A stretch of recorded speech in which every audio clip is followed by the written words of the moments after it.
గురువింద గింజ తన నలుపేరు కదా అన్నట్టు ముఖ్యమంత్రి గారు ఏది పడితే అది మాట్లాడిపోతూనే ఉన్నారు. మేమంతా బాధ్యత రాహిత్యంగా మాట్లాడడానికి సిద్ధంగా లేము. ఈ దేశాన్ని గత 12 సంవత్సరాలుగా పాలిస్తున్నటువంటి ఒక పార్టీగా 20 రాష్ట్రాల్లో అధికారంలో ఉన్నటువంటి ఎన్డీఏ నాయకత్వంగా మేము ఏది మాట్లాడినా రెస్పాన్సిబుల్గానే మాట్లాడతాం. ముఖ్యమంత్రి గారికి నిజంగా ఆయన మాట్లాడిన మాటల మీద చిత్తశుద్ధి ఉంటే, నమ్మకం ఉంటే, ఆయన మాట్లాడింది కరెక్ట్ అనేటువంటి విశ్వాసం ఉంటే 11వ తారీఖు ఎన్నికలు ముగిసిన తర్వాత హైదరాబాద్ గన్ పార్క్ దగ్గర నుంచి మొదలుకుంటే జంతర్ మంతర్ దాకా యాడ చర్చకు వచ్చినా మీరు ఇచ్చినటువంటి జీవో నెంబర్ 104 దగ్గర నుంచి, ఎన్డీఎస్ఏ నివేదిక దగ్గర నుంచి, పీసీ ఘోష్ కమిషన్ నివేదిక దగ్గర నుంచి రాష్ట్ర హైకోర్టు ఇచ్చినటువంటి స్టే ఉత్తర్వుల వరకు 4 రిట్ పిటిషన్స్, 1 కాదు 2 కాదు 4 writ petitions. Writ petition number 24835 ఇది తన్నీరు హరీష్ రావు గారిది. 24837 ఇది గౌరవనీయులు కేసీఆర్ గారిది. 26367 ఇది శైలేంద్ర కుమార్ కోసిది. 29352 ఇవన్నీ 25వ సంవత్సరంలో రాష్ట్ర సర్వోన్నత న్యాయస్థానంలో వేసినటువంటి రిట్ అప్పీల్స్. లాస్ట్ చెప్పిన 29352 స్మితా సబర్వాల్ గారు వేసినటువంటి అప్పీల్. వీటన్నింటిలో కూడా సిబిఐ కానీ రాష్ట్ర ప్రభుత్వం కానీ ఎట్లాంటి చర్యలు తీసుకోవద్దని రాష్ట్ర సర్వోన్నత న్యాయస్థానం స్పష్టంగా స్టే ఇచ్చింది. విఘ్నులైనటువంటి అడ్వకేట్లు చాలా మంది కాంగ్రెస్ పార్టీలో కూడా ఉన్నారు.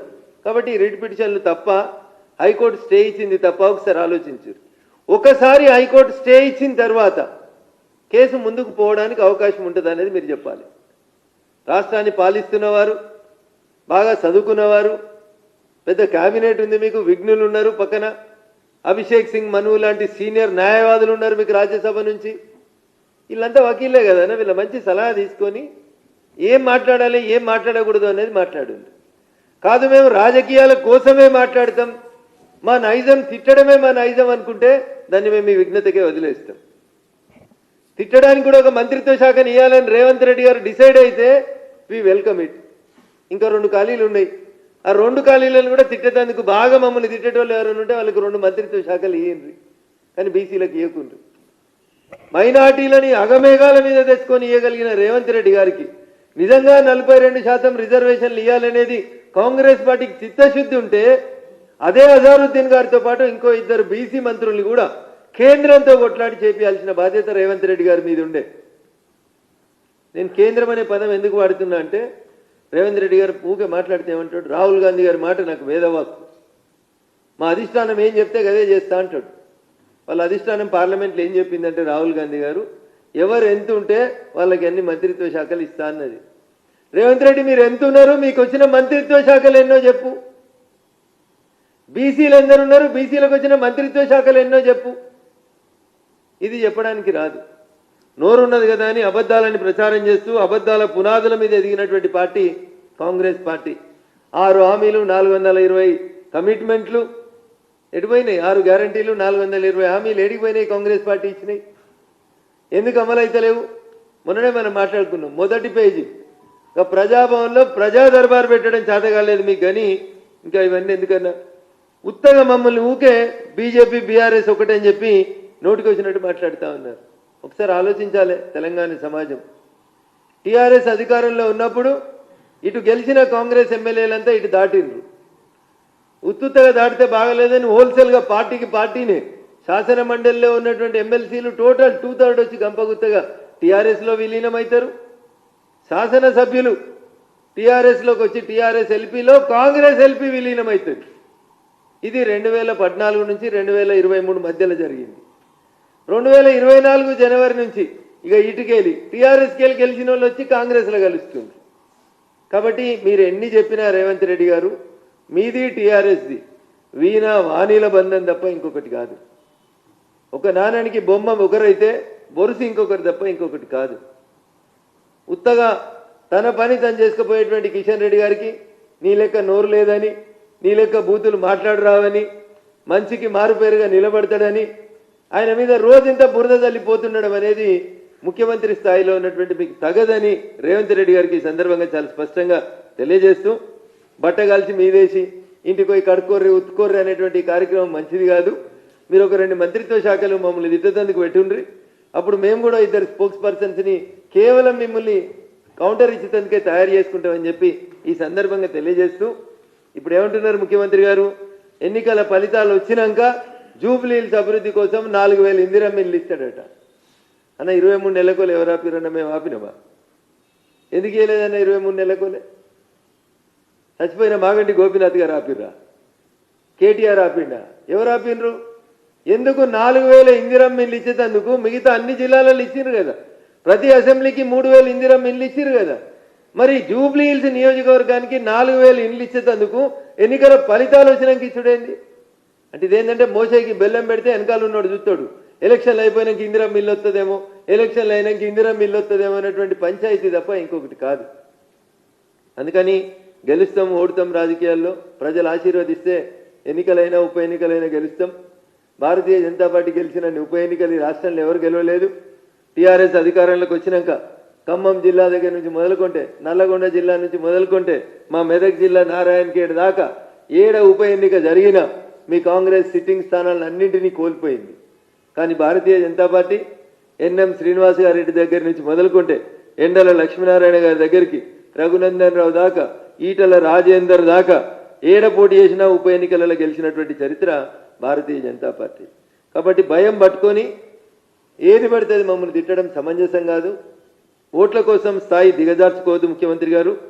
ముఖ్యమంత్రి అనేటువంటి పదానికి ఉండేటువంటి హోదాను, గౌరవాన్ని, స్థాయిని గుర్తుంచుకొని మాట్లాడు తప్ప 4 ఓట్ల కోసం చిల్లర మాటలు మాట్లాడి ఆ పదవి స్థాయిని, మీ స్థాయిని తగ్గించుకోవద్దని ఈ సందర్భంగా ముఖ్యమంత్రి గారికి హితవు పలుకుతూ 12వ తారీఖు చాయిస్ ఈజ్ యువర్స్, వేదిక కూడా మీదే. ఒకరిని రమ్మంటే ఒకరమే వస్తాం, ఇద్దరిని రమ్మంటే ఇద్దరమే వస్తాం. కాళేశ్వరం పంచాయతీ, పీసీ ఘోష్ కమిషన్ నివేదిక, మీరు ఏ దాని మీద చర్చించేందుకైనా కిషన్ రెడ్డి గారి తరఫున పార్టీ నుంచి ఎవరిని రమ్మన్నా వస్తాం. లేదు మా స్థాయి పెద్దది అనుకుంటే గౌరవనీయులు కిషన్ రెడ్డి గారిని తీసుకొని రమ్మన్నా వచ్చి చర్చించడానికి మేము సిద్ధంగా ఉన్నామని ఈ సందర్భంగా తెలియజేస్తాం.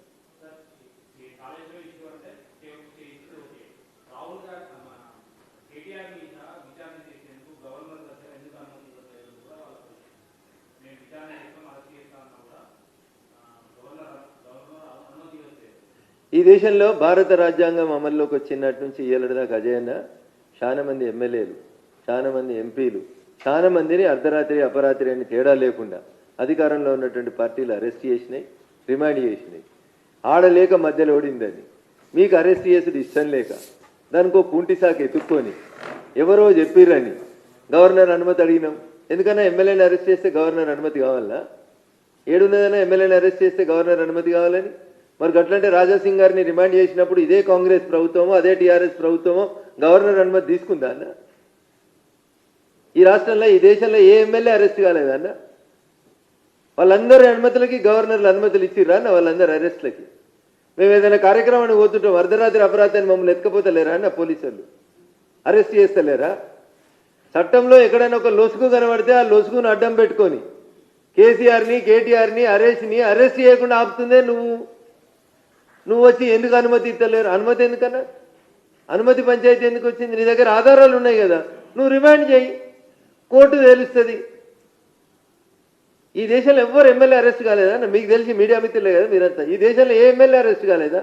ఏ ఎంపీ అరెస్ట్ కాలేదా? రేవంత్ రెడ్డి గారిని అరెస్ట్ చేసిన రోజు పోనీ గవర్నర్ అనుమతి తీసుకుంటే ఆ రోజు కేసీఆర్. ఇలా కేటీఆర్ని అరెస్ట్ చేయమంటే గవర్నర్ అనుమతి ఇస్తలేడు, బీజేపీ వాళ్ళు అంతే పడుతున్నారు. మధ్యలో మాకేం పంచాయతీ అన్నా? నీకు చేత కాకపోతే మా 8 మంది ఎమ్మెల్యేలు ఉన్న మమ్మల్ని పాలించమని మా కేబినెట్, ముఖ్యమంత్రి పదవి ఇచ్చాయి, ప్రశాంతంగా మేము ఎవరెవరిని అరెస్ట్ చేయాలో మేము చేస్తాం. ప్రజలు నీకు మ్యాండేట్ ఇచ్చారు. నేను అరెస్ట్ చేసిన, నేను అడుగుతున్న వేరే వాళ్ళ పంచాయతీ మర్చిపో, నిన్ను అరెస్ట్ చేసిన రోజు గవర్నర్ అనుమతి ఇచ్చిర్రా? మీరు ఎంపీగా పార్లమెంట్ సమావేశాలు అటెండ్ అయ్యి ఎయిర్పోర్ట్లో దిగితే నీ భాషలో చెప్పాలంటే గదేదో పిచ్చకుంట్ల ఫామ్ హౌస్ మీద ఒక పిచ్చకుంట్ల డ్రోన్ ఎగిరేస్తే నిన్ను గొరగొర గుంజుకపోయి చెర్లపల్లి జైల్లో వారేయాలి 10 రోజులు. మరి ఎప్పుడేమన్నా గవర్నర్ అనుమతి ఇచ్చిర్రా? ఇలా కేటీఆర్ ఏంది, ఆయన ముఖ్యమంత్రిరా గవర్నరా? నువ్వు కొడంగల్ ఎమ్మెల్యే ఎట్లనో ఆయన సిరిసిల్ల ఎమ్మెల్యేకి అంతే కదా. ఒక ఎమ్మెల్యేని అరెస్ట్ చేసినందుకు గింత భయం ఎందుకన్నా రాష్ట్ర ప్రభుత్వానికి? నేను ఎప్పుడో 1952 అరెస్టుల గురించి చెప్తలేనన్నా. 2015లో తెలంగాణ వచ్చినాక నిన్నే గుంజుకపోయారు కదా 2 సార్లు గొర్ర. ఆ రోజు గవర్నర్ అనుమతి తీసుకున్నారా అని ఎవరన్నా అడిగినరా? ఇవన్నీ ఆడలేక మధ్యలో ఓడినట్టు తప్పించుకోవడానికి ఆ కుటుంబాన్ని అరెస్ట్ చేయొద్దని మీ ఏఐసిసి పెద్దలు చెప్పిన సూచనల మేరకి మీరు అబద్ధాలు ఆడుతూ టైంపాస్ చేస్తూ ఉన్నారు తప్ప మీ మాటల్లో నిజాయితీ, మీరు ప్రతిపక్ష నాయకుడిగా ఇచ్చినటువంటి ఉపన్యాసాల్లో చిత్తశుద్ధి లేదనేది ప్రజలకు చాలా స్పష్టంగా అర్థమవుతుంది.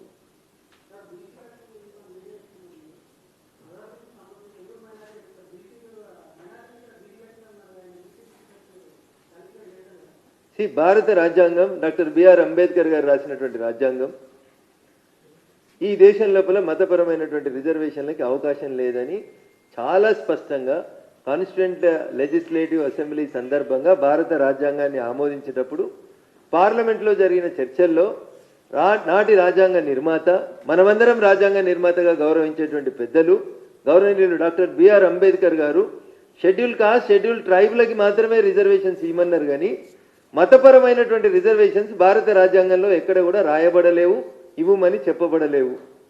గతంలో ఒకసారి ఇదే కాంగ్రెస్ ముఖ్యమంత్రి గౌరవనీయులు రాజశేఖర్ రెడ్డి గారు మతపరమైనటువంటి రిజర్వేషన్ తెచ్చేందుకు ప్రయత్నం చేస్తే సుప్రీంకోర్టు ఆ రిజర్వేషన్లను కొట్టేసింది. గత అనుభవాలు ఉన్నాయి. రాజ్యాంగం ఇవ్వొద్దని చెప్పింది. అయిన తర్వాత కూడా అజారుద్దీన్ను బీసీ కోటా కింద మంత్రి చేస్తే చెప్పమన్నారు ముఖ్యమంత్రి గారిని. నేను మైనార్టీ కోటా కింద అజారుద్దీన్ చేయలేదు, బీసీ కోటా కిందనే అజారుద్దీన్ మంత్రిని చేసినా అని చెప్పమన్నారు. అప్పుడు బీసీలు ఏం చేయాలో అప్పుడు బీసీలు నిర్ణయించుకుంటారు. బీసీ సమాజం ఆలోచిస్తుంది. ఆ రోజు మిగతా రెండు కూడా బీసీలకు ఇవ్వాలి కదా. మరి అట్లాంటప్పుడు మిగతా రెండు కూడా బీసీలకి అజారుద్దీన్కి అంత ఆగమాగమ ఇచ్చినావు కదా. మరి తెలుగులలో బీసీలు లేరా? హిందువులలో బీసీలు ఎవరు లేరా?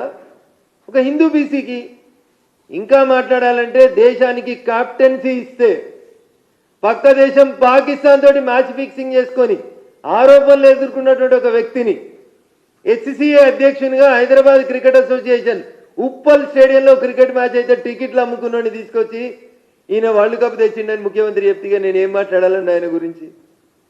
ఇక మీరు వచ్చి అజారుద్దీన్ కూడా బీసీ కోటాలంటే మరి మా బస లక్ష్మీ నరసయ్య గారు మాట్లాడాలి. తెలంగాణ నుండి బీసీలు అందరూ ఆలోచించాలి. ఇవాళ అజారుద్దీన్ బీసీ అయితే మరి అసలు బీసీలు ఆడుకోవాలి. మరి మిగతా రెండు కూడా ఇచ్చేయనుంటివి. క్యాబినెట్ ఇంకా రెండు ఖాళీ ఉన్నాయి కదన్న. బీసీలకు 10 ఇవ్వాలి కదా లెక్క ప్రకారం. అజారుద్దీన్ బీసీ కింద లెక్క పెడితే కూడా 4 అయినాయి కదన్న. ఇంకా 6 నింపూరి.